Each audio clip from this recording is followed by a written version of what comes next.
Qual o nível emocional que você se encontra hoje? A inteligência emocional cada vez mais é valorizada nas empresas, na sociedade, no meio em que a gente vive. E nós precisamos encontrar ferramentas para conviver com as nossas emoções no mundo. Fica aqui nesse vídeo que você vai identificar qual é o seu nível de inteligência emocional, bem claramente, bem especificamente, e eu vou te dar 4 ferramentas para você atingir o nível ninja de inteligência emocional.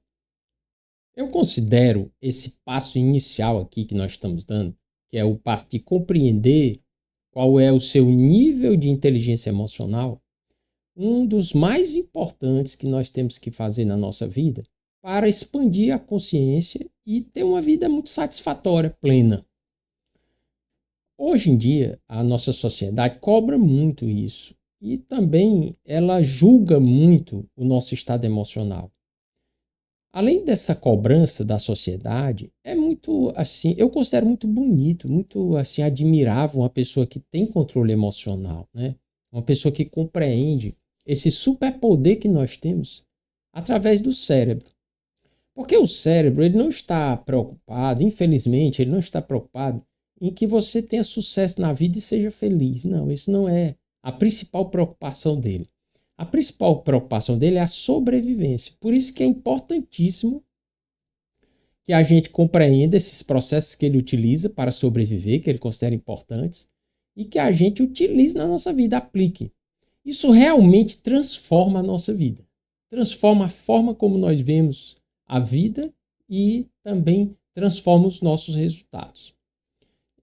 Existem 3 níveis de inteligência emocional, digamos assim. Existem ainda níveis entre esses níveis, mas para nós aqui, de uma forma geral, eu quero que vocês entendam e tentem se localizar dentro de um desses 3 níveis que eu vou citar aqui, que já vai ajudar muito, já vai trazer para vocês uma noção e a capacidade de trabalhar em cima desse nível. O primeiro nível, que estão, pasmem, 80 a 90% das pessoas estão nesse nível. Estão no nível 1, eu considero. Nível básico de inteligência emocional. Nesse nível, você poderá se identificar toda a nossa emoção, toda a emoção dessa pessoa, todos os pensamentos dela, como ela se sente em relação a ser feliz ou não, como ela se sente diante da vida, se ela aceita ou não a vida, tudo depende do ambiente que ela está. Então, por exemplo, se essa pessoa acorda de manhã cedo e os filhos não falam com ela, os filhos ignoram, a esposa dá um bom dia seco ou não dá bom dia, e ela vai para o trabalho, o trânsito está horrível, e ela tem uma dificuldade, tem uma conta para pagar e está sem dinheiro para pagar. Ela chega no ambiente de trabalho, recebe uma notícia que vai precisar, terá um desafio na carreira dentro da empresa, terá que se esforçar mais, terá que realizar um trabalho. Essa pessoa já encara esse dia, o que está acontecendo, como determinantes para as suas emoções. Ou seja, ela fica triste, ela tem uma postura de uma pessoa triste mesmo. Ela fica negativa, intolerante, ela se julga, ela cria muita narrativa em cima disso. Ah, eu sou assim mesmo, eu sou azarada. A vida é sofrimento. Por outro lado, essa mesma pessoa, quando ela recebe, as pessoas dão atenção a ela, dão bom dia, e ela se sente valorizada. O espelho social mostra para ela que ela é uma pessoa interessante, que ela é uma pessoa que os outros gostam, convidam ela para sair, convidam ela para eventos sociais, etc. Os filhos dão atenção, a esposa também, e as coisas estão bem no trabalho. Ela se sente feliz, porque agora ela tem motivos Que motivos são esses? Os motivos externos, o ambiente está dizendo para ela que hoje ela pode ser feliz. 90%, 80%, 90% das pessoas, vamos dizer 80%, estão nesse nível. E a gente percebe quem são essas pessoas. São pessoas que normalmente oscilam o emocional. Um dia elas estão felizes, outro dia elas estão tristes.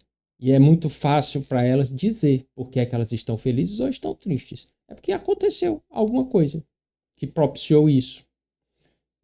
Evidentemente que coisas boas favorecem a gente ficar mais feliz. Mas qual é o problema desse método de raciocínio, desse método emocional que a maior parte das pessoas usam? É que tudo é impermanente. Que se a gente acha que o que está bem na nossa vida vai ser para sempre, não vai ser. Passa. O bom e o ruim passa. E a mente da gente tem uma tendência ao que a gente acha que é bom, ela cria apego. Exatamente porque ela quer que aquilo se repita, para que ela possa continuar sendo feliz, entre aspas. E o que a sua mente acha que é negativo, que não é bom, ela cria resistência, rejeição. Ela não quer que aquilo se repita. E ela fica triste se isso acontecer. Esse modelo ele é replicado pela maior parte das pessoas. A experiência, ou seja, o que está acontecendo, determina como ela se sente e, evidentemente, vocês já sabem, como eu me sinto, como eu penso, como eu me sinto, é exatamente como eu vou agir, como eu vou escolher, como eu vou replicar isso na minha vida e passar para frente. O segundo nível de inteligência que nós conhecemos, e aí vocês podem colocar 10% das pessoas estão nesse segundo nível de inteligência emocional, elas já conseguem observar e perceber as suas emoções e os seus pensamentos. Elas percebem, elas sabem que o que elas estão sentindo e o que elas estão pensando não é o que elas são. É uma coisa que elas fazem. Elas já sabem disso.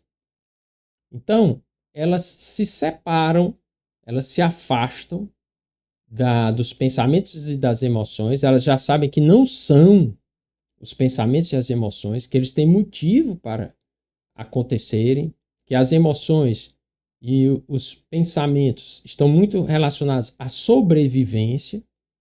Então ela faz uma espécie de filtro nisso. Ela não se deixa levar nem pelo apego, nem pela resistência. Ou seja, ela ao se sentir, achar que aquilo é uma coisa muito boa, que aquilo tem que se repetir, que ela não pode perder aquilo, ela entende que é um viés da mente e que ela não pode se identificar totalmente com isso. Ela pode aproveitar, ela pode curtir aquela sensação agradável, porém, ela não pode criar, ela sabe que não pode criar o apego. Ela sabe que não pode vincular a sua felicidade àquilo. Por quê? Porque tudo é impermanente. Inclusive essas coisas que a gente acha que são boas e que devem se repetir na nossa vida, não vão, vai passar. Porque o bom e o ruim passam. Da mesma forma, quando ela tem os pensamentos, aqueles pensamentos que surgem sempre como narrativas em cima dos acontecimentos, elas sabem que esses pensamentos também são enviesados e que normalmente nos conduzem para uma situação desfavorável, de comparação com os outros, de julgamento próprio. Essa voz que fica na nossa cabeça. Essas pessoas com um segundo nível de inteligência emocional, elas já sabem, já percebem esses mecanismos. Então, elas não vinculam a sua infelicidade ou a sua felicidade aos estímulos e às experiências externas. Não é que elas ignorem as experiências externas. Elas encaram as experiências externas como experiências de vida, como a condição de vida. E a condição de vida é sempre imperfeita, elas entendem isso. E elas entendem também que o que elas acham que é bom não necessariamente será, porque elas sabem que não tem alcance. E elas sabem também que o que elas acham que é ruim também não necessariamente será, porque também elas não têm alcance. E elas sabem que esses pensamentos, esses julgamentos, elas nascem do condicionamento que elas têm. Um condicionamento que foi criado durante toda a vida delas. E que fazem o que elas são hoje. O hábito de ser o que elas são. E o que as pessoas também chamam de personalidade, o jeito de ser delas. Elas compreendem isso tudo. Então, qual seria a diferença principal entre esses dois níveis? É que no segundo nível de inteligência emocional, você trabalha a sua emoção, a sua autopercepção de felicidade numa linha mais estável. Porque nem você se deixa levar pela impressão de que o ambiente está te dando uma mensagem de que você é feliz, você não tem esse apego. Da mesma forma como você sabe que essa informação do ambiente que aparentemente é desfavorável para você, também passará. Também é uma coisa que não vai durar, ela vai passar. Claro que existem outras questões vinculadas ao nível de desenvolvimento da pessoa. Não é só a inteligência emocional, e a inteligência emocional também não é só isso. Mas já traz um grande diferencial. Porque você não fica mais à mercê do espelho social, do que as pessoas estão mostrando para você que você é, que o ambiente está trazendo para você. Você não fica mais nessa ansiedade da próxima notícia, a próxima informação que vai chegar para você. Será que vai ser boa? Será que vai ser desagradável? Será que, ai meu Deus, será que vai ser aquele problema? Porque você entende e você sabe administrar melhor essas emoções. Elas surgem, mas elas não permanecem. Elas ficam pouco tempo com você. E você já foca, não coloca as pessoas que têm inteligência emocional nesse segundo nível, já focam a sua, digamos assim, a sua atenção, a atenção da sua consciência em outros processos que vão trazer um futuro muito melhor para ela. Mas existe um terceiro nível ainda. Tem muitas pessoas nesse segundo nível, tá? Muitas pessoas, 10% das pessoas estão nesse nível. E aí tem vários níveis. Tem pessoas que já estão melhor nisso, nesse processo. Tem pessoas que estão começando. Tem pessoas que ainda têm o que a gente chama de período refratário emocional muito longo. O período refratário emocional é esse que a gente fica exatamente com emoções de valência negativa, que nos afastam das pessoas. A gente fica mais para baixo, vamos dizer assim. É o período refratário emocional que a gente chama, que pode ser desencadeado por alguma coisa que aconteceu também. Mas aí, essas pessoas que estão nesse segundo nível, o período refratário emocional delas é muito mais curto, porque elas sabem como agir, ou elas estão experienciando, aprendendo. Porque também, pessoal, esse processo, ele não tem fim, ele leva a vida toda, como eu já falei aqui. Você passa a vida toda experienciando, trabalhando e educando o seu cérebro para não apenas sobreviver, mas para viver.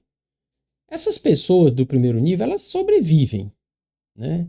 A maior parte, se você perguntar para elas, vocês vivem ou sobrevivem? Elas vão dizer, eu sobrevivo. Essas pessoas no segundo nível de inteligência emocional, elas dizem que a maior parte do tempo elas estão vivendo e em outra parte do tempo elas estão sobrevivendo.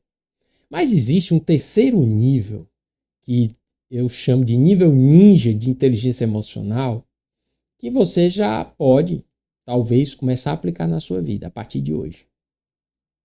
Que é o seguinte, a pessoa que está nesse terceiro nível, que vai implementar esse terceiro nível de inteligência emocional, ela necessariamente já tem que estar no segundo nível. Ela não pode passar do primeiro nível para o terceiro. Porque esse atalho não existe. Vai atrapalhar muito. Ela não vai conseguir. Mas se você já está nesse segundo nível, você já pode aplicar. Se você não está nesse segundo nível, entre nesse segundo nível, trabalhe. Não queira passar para o terceiro nível. Porque você não vai conseguir. Não vai ser. Talvez você tenha pouco resultado. Mas nesse terceiro nível, você já aplica tudo do segundo nível. Você já tem um nível de inteligência emocional muito satisfatório. A vida já, na maior parte do tempo, é muito satisfatória, muito agradável. Porém, você começa a aplicar técnicas que vão antecipar, vão trazer para o presente emoções que você teria no futuro ideal. Veja bem, vou repetir. Você começa a trazer emoções, pensamentos, ações, consequentemente, ações, que você terá ou teria num futuro em que tudo que você imaginou, tudo que você quer, tudo que você deseja para você já se realizou, já se concretizou. Vamos explicar melhor o que é isso. Então, o que significa isso? Vou dar um exemplo bem prático. Você hoje imagina que deseja, você tem certeza que deseja, você quer ser um grande profissional na sua área. O melhor de todos. Inclusive, você tem uma imagem de uma pessoa que você admira. Nossa, eu quero ser essa pessoa. Eu queria tanto ser essa pessoa. Aí você, através das técnicas que eu vou ensinar agora, você traz a emoção que seria você ser essa pessoa, já ser, para o momento presente. Então você mergulha nessa emoção, traz ela para o momento presente, alterando essa lógica da experiência causar a emoção. Esse é o normal que a gente vive normalmente. A experiência, ou seja, o que acontece, causa a emoção. Isso continua acontecendo porque a gente não tem controle sobre isso. Mas aí eu começo a criar um outro caminho no meu cérebro, novas conexões cerebrais que me levam à inversão dessa sequência. Eu não preciso mais da experiência para criar a emoção. Em que se baseia isso, do ponto de vista da neurociência? Que a mente não diferencia o que é real do que é imaginário. Para a mente não importa o que é, importa o que ela acha que é. Isso é incrível, é uma ferramenta incrível que nós temos e usamos de forma negativa a maior parte das pessoas, principalmente no nível 1 de desenvolvimento emocional. Ou seja, quando você imagina que já tem o que você quer, a mente não sabe diferenciar. E é por isso que a gente gosta de sonhar. A gente gosta de sonhar com o que a gente quer. A gente gosta de imaginar, de ficar pensando como é que seria. Pois essas emoções que surgem quando a gente faz esse exercício, esse trabalho, são emoções do futuro. Essas emoções, você está fabricando emoções que não são resultados das experiências que você está vivendo. Nesse nível, então, você vai utilizar aqui 4 técnicas que eu vou ensinar agora para vocês para conseguir fazer isso, para conseguir, de uma forma prática, trazer isso para você, esse nível de inteligência emocional, que é muito interessante. A primeira é a visualização.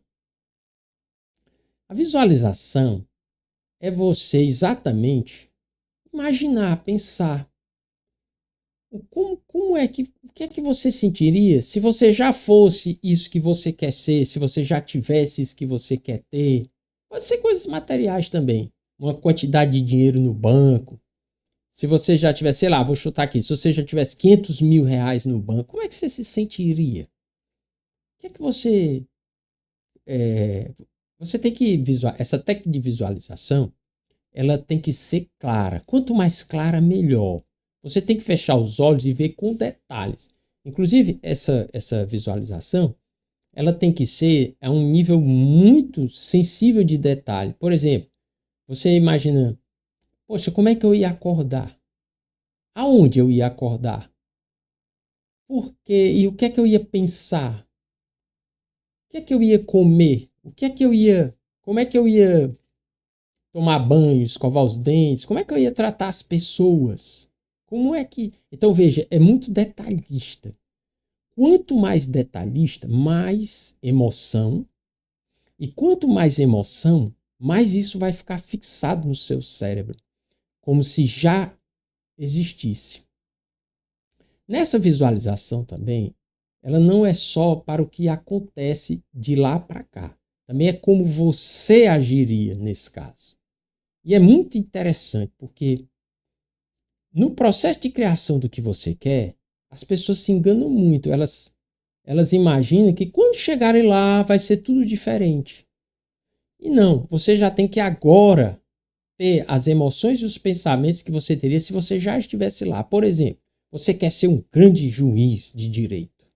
Você está fazendo direito, ou você já é advogado, você quer fazer concurso, você quer ser um grande juiz de direito. Então você tem que imaginar como é que um grande juiz de direito age. Como é que ele agiria? Como é que ele age? Será que ele faria as coisas que você faz hoje? Será que ele faria as pequenas falhas que você tem hoje, com relação às leis, por exemplo? Não sei. Com relação a pequenos crimes, com relação... Não sei. Isso é muito individual, esse processo de visualização. Então, pratiquem a visualização. Você pode escrever também. Existem pessoas que fazem um diário do futuro. Você pode coletar imagens, recortar de revistas, colocar nesse diário do futuro. Isso tudo é visualização. Você tem que fazer essas ferramentas que eu estou explicando aqui para vocês com constância, tá? Isso vai fazer muita diferença. Então, por que é importante a visualização? Porque o cérebro não distingue o que é real do que é intensamente imaginado. Essa é a palavra, intensamente imaginado, porque invoca emoção. Você tem que mergulhar na visualização como se de fato fosse um sonho. A visualização ativa o sistema de ativação reticular que faz sua mente buscar oportunidades alinhadas com o que você deseja. Porque existem muitos processamentos subconscientes no cérebro que nós ainda não entendemos. Então, existe muita coisa que acontece de forma subconsciente, ou seja, não entra na nossa consciência, a gente não percebe. Então, você vai estar influenciando diretamente essas questões. E você se programa para o sucesso antes mesmo dele agir. A segunda ferramenta é a meditação. Essa é muito importante. Você tem que meditar todo dia. Na meditação, a meditação vai te ajudar muito na visualização. Porque na meditação, você se aprofunda em quem você é. Você percebe quem você é. E você elimina esses vieses do ego e os vieses da própria mente também. Que te trazem distrações, pressões, né? Pressão do dia a dia. Você se reconecta com quem você é. Inclusive, essas ferramentas, elas têm uma interseção. Você pode visualizar enquanto medita. Não tem problema nenhum, não. Porque meditar é você observar o que você está pensando. Existem vários tipos de meditação, né? Depois eu vou fazer um vídeo somente sobre meditação. A terceira ferramenta são as ações inspiradas. Ação inspirada não são ações comuns. Não são ações reativas. Não são reações, não são reações, são ações. Elas não são inconscientes, elas são conscientes. Elas são inspiradas no sentido de que elas são novas. E elas são inspiradas nessa visualização. Elas são inspiradas nisso aí que você quer para você. Então elas são inspiradas. Elas não... Quer dizer, você está livre das emoções do ambiente, você está trabalhando as emoções do ambiente e você já está trazendo para você emoções do futuro. Então, tudo que a gente sente, tudo que a gente pensa, repercute muito na nossa ação, nas nossas escolhas. Essas são as ações inspiradas. Uma ação inspirada ela é muito consciente. Ela é uma escolha. Ela não é uma reação. Porque reação é o que você sempre faz quando acontece alguma coisa. Não. Ela é uma ação inspirada. Ela é uma ação de alguém que já tem o que quer. Já é o que quer. E sabe disso. Essa é a ação inspirada. Cuidado com as suas ações. Então você tem que ficar atento a isso. Então é importante porque quando a ação vem da inspiração, ela não vem da obrigação. ela flui, ela vem de um lugar muito mais profundo em você. Você acessa então a sua criatividade, a sua produtividade. Você melhora seus resultados sem desgaste. Porque você também já saiu do nível 1 de inteligência emocional, já está no nível 2. É a diferença entre viver reagindo ou viver com direção. Essa é uma ação inspirada. E a última ferramenta, pessoal, para encerrar nosso vídeo, são os pensamentos e emoções elevadas. Esse também é muito importante. Ao longo do dia, você tem que cuidar do seu estado interno. Você tem que estar vigilante aos seus pensamentos e às suas emoções. E o que são pensamentos e emoções elevadas? É a frequência que você vibra. Como é uma pessoa que tem pensamentos e emoções elevados? É uma pessoa íntegra. É uma pessoa que você gosta de estar perto. É uma pessoa que tem uma frequência de linguagem e uma expressão corporal que refletem esses pensamentos e essas emoções elevadas. Sim, na prática você tem que triar o que você pensa e as suas emoções. Você não pode permitir que emoções de valência negativa que te afastem das pessoas, você não pode permitir que você se identifique com elas. Você tem que perceber, você tem que entender, autoconhecimento, nível 2 de inteligência emocional, mas você tem que deixar ir. E você tem que trazer aquelas emoções do futuro, aquelas emoções que te inspiram. E os pensamentos também. Os pensamentos elevados significam você não ter dúvidas e você ter certeza. A certeza, ela tem a ver com a intenção, que é onde você quer chegar. Você tem que ter certeza. E a ausência de dúvidas é você não ficar no caminho achando que uma coisa que acontece pode alterar o seu destino em relação a isso que você quer. Não. Porque o caminho a gente não controla. O caminho, tá? Nós não podemos ter apego ao resultado. Então, pensamentos e emoções elevadas não só te fortalecem, como te colocam na frequência do que você quer atrair. É isso, pessoal. Esses são os 3 níveis. Veja em qual nível você está. Essas são as 4 ferramentas para você atingir o nível 3. Não esqueça, não dá para ir do nível 1 para o nível 3. Toda segunda-feira, às 9 da manhã, nosso vídeo novo. Compartilhe aqui, se inscreva no meu canal. Que você vai estar ajudando a divulgar esse conteúdo para mais e mais pessoas que precisam. Um abraço!